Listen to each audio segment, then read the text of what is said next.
Before she was a legend, before the gold cuffs and red boots turned her into a symbol of strength, there was a quiet girl from Arizona, shy, melodic, and filled with a longing she didn't yet understand.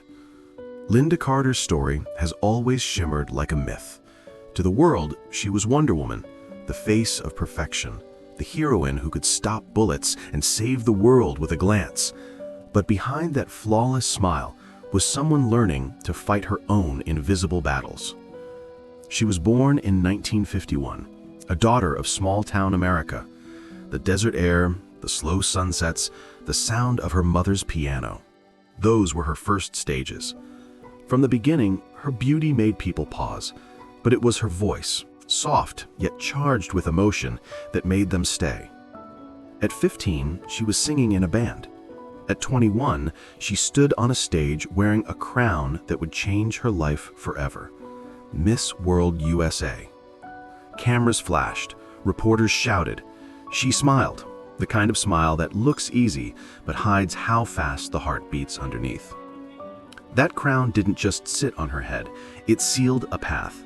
Hollywood came calling, as it always does, and like so many before her, Lynda followed the lights. But lights can blind you, and fame, when it comes too quickly, can become the first trap. Hollywood in the 1970s was a world built on fantasy, and every studio was searching for its next goddess. For Lynda Carter, that fantasy came wrapped in red, gold, and blue. When she first auditioned for Wonder Woman, she wasn't the most famous name in the room. But the moment she walked in, quiet and poised, something shifted. She didn't have to act powerful. She simply was. When she slipped into that costume for the first time, she didn't just play a hero, she became one. Her eyes carried a warmth that softened the steel of the character. She wasn't an untouchable icon. She was human, compassionate, someone you could believe in. The show exploded. Overnight, Lynda Carter became a cultural phenomenon. Little girls copied her stance, spinning in their living rooms until they were dizzy. Men stared, critics praised, and producers celebrated. The name Wonder Woman was suddenly everywhere. Posters, dolls, lunchboxes, dreams. But what no one saw was the weight of that title. Every appearance, every photo, every interview had to live up to the legend. She could no longer be simply Lynda. She was Wonder Woman, 24 hours a day. She loved the role, truly, but the more she shined on screen, the more invisible her real self became. Fame had its own kind of silence, and in that silence, she began to hear the first whispers of loneliness. For 3 years, she lived inside the myth. Every episode, every pose, every interview cemented her as the ultimate symbol of female power. Yet when the camera stopped rolling, she often sat alone, still wearing the weight of that armor. People called her lucky, and she was, but they didn't see the exhaustion that came with perfection. Her face had to be flawless, her smile constant. There was no room for mistakes, no space for sadness. Hollywood wanted Wonder Woman, not the woman who played her. Producers wanted her to stay beautiful, unaging, frozen in time. The same face that made her famous began to feel like a mask she couldn't take off. The applause faded into noise, the fame into routine. When the series ended, she faced a new kind of battle, the one every icon faces when the spotlight moves on.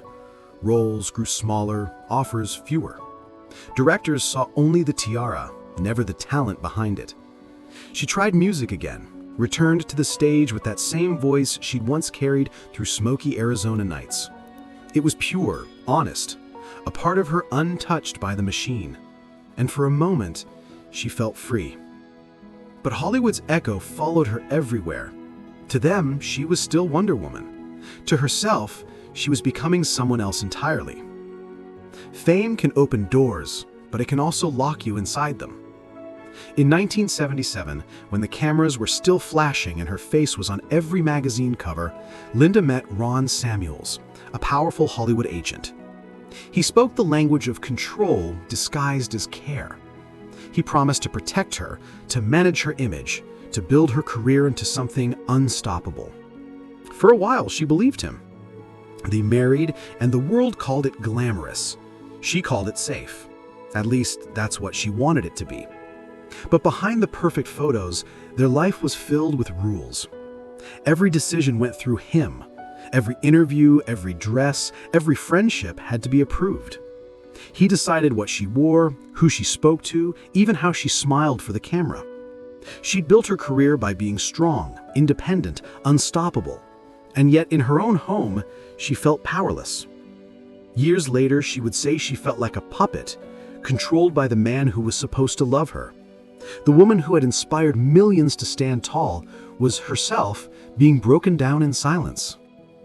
The marriage lasted only a few years, but the emotional scars lingered longer. When she finally walked away, she didn't leave with fame or fortune in mind. She left to find herself again. For the first time in years, Lynda Carter was alone, and for the first time, she could finally hear her own voice again. After her first marriage ended, Lynda disappeared from Hollywood's glare. She wanted peace, not applause, and for a time, she found it. In 1984, she met Robert Altman, a Washington lawyer with quiet eyes and a grounded soul. He wasn't part of the Hollywood machine. That's what drew her in. They married, moved east, and built a life far from red carpets and cameras. Together, they raised 2 children, James and Jessica. For years, she was the image of stability, the loving wife, the devoted mother. She hosted charity events, sang again, and smiled easily. But even away from the lights, something dark followed her. The pressure, the expectations, the need to be perfect, they never truly left. In her 40s, Lynda found herself slipping into a quiet addiction.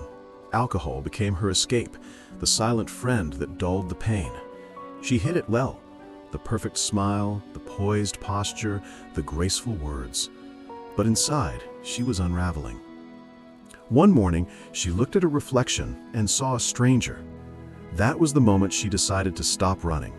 With the support of her husband and family, she entered rehab and began the slow, painful process of healing. It wasn't the kind of comeback Hollywood applauds. It was quieter, more human. But it was real, and for Lynda, it was the bravest role she would ever play. Freedom at first felt uncertain, but slowly Lynda began to rebuild. She sang again, toured, and reminded the world that her talent was never limited to a costume.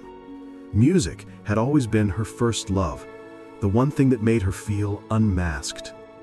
Her voice carried traces of both pain and strength. Each note felt lived in, honest. She performed jazz standards, soulful ballads, and songs that seemed to echo her journey from stardom to self-discovery. Audiences didn't just hear her, they felt her. And for years, she was happy. Her marriage to Robert Altman was steady, full of laughter and respect. They lived away from Hollywood's noise in a home that felt warm and real. But in 2021, that peace was broken when Robert passed away. They had been married for 37 years. The loss hit her deeply. She described him as her North Star, the one who had guided her through every storm. Without him, the world felt quieter and heavier. Yet even in grief, Lynda didn't retreat. She spoke openly about loss, about the strange beauty of surviving heartbreak. She told fans that love doesn't end, it simply changes shape. Her courage, once physical on screen, had become emotional, the kind that can only be earned through living. Today, Lynda Carter stands not just as an actress or singer, but as a symbol of resilience. Decades have passed since she spun into that red and gold costume, yet her image remains timeless, not because of beauty, but because of truth. She showed the world that power can be gentle, that kindness can be strength, that even heroes break and still rise again. Her battles weren't fought on television sets anymore. They were fought in the quiet spaces of the heart, against control, addiction, and grief. And in every one of those battles, she found a new kind of victory. Lynda continues to perform, to speak, to remind people that reinvention isn't just for youth. It's a lifelong act of courage. She champions women's rights, addiction awareness, and self-acceptance. using her fame not as a shield, but as a bridge. For millions who grew up watching her deflect bullets with grace, she remains a mirror of hope. Proof that even when the lights fade, a true hero never really disappears. Because heroes, the real ones, don't live in comic books. They live in the quiet persistence of people like her.